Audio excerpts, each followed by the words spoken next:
Yes. CKD reverse అవును నిజమే. CKD reverse means lower creatinine. అంటే మీకు 2.5 క్రియాటినిన్ ఉంది అంటే అది 1.5కో రావడం సీకేడీ రివర్స్ అని అంటున్నాను. డెఫినెట్గా అలా జరుగుతుంది. మీ లైఫ్ స్టైల్ మొత్తం చేంజ్ చేసుకోవాల్సి ఉంటుంది.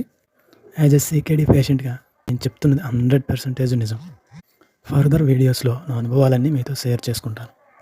ముందు మీరు నా ఛానల్ సబ్స్క్రైబ్ చేసుకోండి. ఫర్దర్గా మీకు అన్ని విషయాలు అన్ని వివరాలు తెలియజేస్తాను. మొదటగా మీకు కాళ్ళ వాపు కానీ ఇలాంటి ఏమైనా సిమ్టమ్స్ ఉంటే ఫస్ట్ క్రియాటినిన్ టెస్ట్ చేయించుకోండి. నాకు తెలిసినంత వరకు 80% డ్యామేజ్ అయినా సరే ఏ సిమ్టమ్స్ ఉండవు. కానీ ఎందుకైనా మంచిది మీరందరూ చెక్ చేసుకొని చూసుకోవడం మంచిది. నేను కూడా ఏ సిమ్టమ్స్ లేకుండానే చెక్ చేయించుకున్నప్పుడు నాకు 1.7 చూపించింది.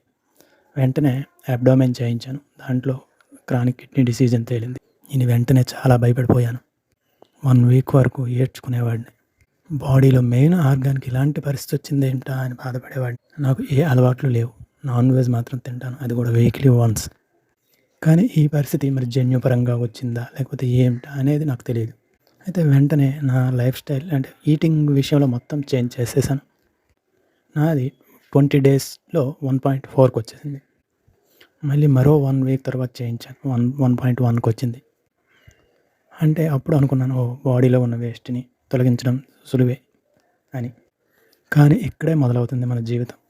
ఎందుకంటే ఇప్పుడు మనం చాలా థిన్ అయిపోతాం, అంటే చాలా సన్నబడిపోవడం.